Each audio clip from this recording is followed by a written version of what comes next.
В Инте уже более полугода работает социальное такси. Благодаря ему маломобильные граждане могут добраться до больницы или сесть на поезд без особых затруднений. Такую услугу предоставляет Центр социальной защиты населения. Социальное такси – это такси для определенных групп населения, оплату которого частично берет на себя государство. Предназначено оно не для всех, а для некоторых категорий социально незащищенных граждан в качестве одной из мер поддержки. Отличием от обычной услуги частного извоза является то, что соцтакси может доставить только до определенного ряда социально значимых объектов – больниц, реабилитационных центров, отделений соцзащиты, музеев и прочему. То есть воспользоваться им для рядовой поездки в гости не выйдет. Так как наше муниципальное образование входит в арктическую зону, в прошлом году нашему учреждению были выделены денежные средства на приобретение долгожданного специализированного автотранспортного средства, которое предназначено для перевозки маломобильных групп населения. Очень многие граждане к нам обращаются с вопросами, кто имеет право пользоваться автотранспортом, платно это или бесплатно, в какое время работает и куда обращаться. Поэтому сегодня отвечу на основные вопросы. Наше автотранспортное средство будет функционировать.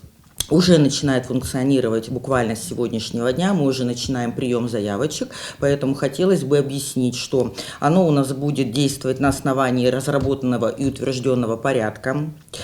Предназначено оно для перевозки маломобильных групп граждан, в том числе детей-инвалидов.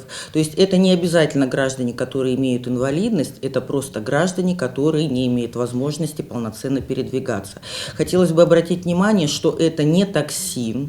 То есть это не просто съездить в поликлинику туда и обратно. Это транспортное средство предназначено для людей, в том числе колясочников, которые не могут самостоятельно забраться в такси, съездить куда-то.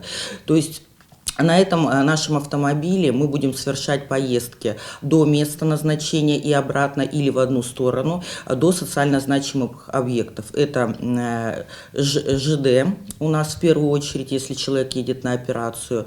Это у нас МС, банки, нотариальные конторы. То есть это те объекты, к которым гражданам нужно быть лично и прибыть самостоятельно. У нас нет грузчиков. То есть водитель, который непосредственно управляет транспортным средством, он подъезжает по адресу назначения, он помогает человеку заехать на платформу или садиться в машину, но услугами подняться на этаж или спуститься на этаж такого у нас нет. Поэтому гражданам нужно как-то позаботиться об этом самим.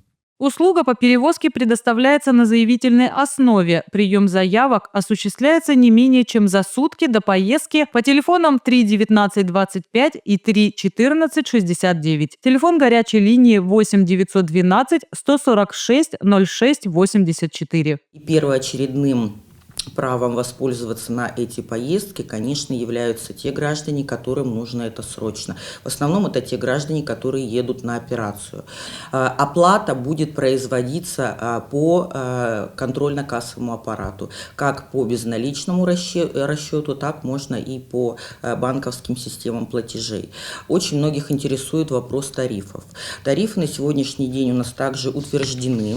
На сегодняшний день стоимость услуги социальное такси в дневное время, это время поездки, составит 625 рублей 86 копеек. Но опять же хочу акцентировать внимание на то, что 30 минут человек поездил, соответственно, за 30 минут и заплатил. 10 минут, значит, за 10 минут. В режиме ожидания в дневное время социальное такси будет стоить час 495 рублей 39 копеек. В ночное время 629 рублей 78 копеек. С режимом ожидания 499 рублей 31 копейка. Я считаю, что это очень большая помощь нашим гражданам, которые именно нуждаются вот в таких вот перевозках. Преимущественным правом воспользоваться услугами социального такси обладают инвалиды и маломобильные граждане следующих категорий: участники и инвалиды Великой Отечественной войны, лица, проработавшие в тылу в годы войны не менее 6 месяцев, жители блокадного Ленинграда, бывшие несовершеннолетние узники концлагерей, военнослужащие СВО.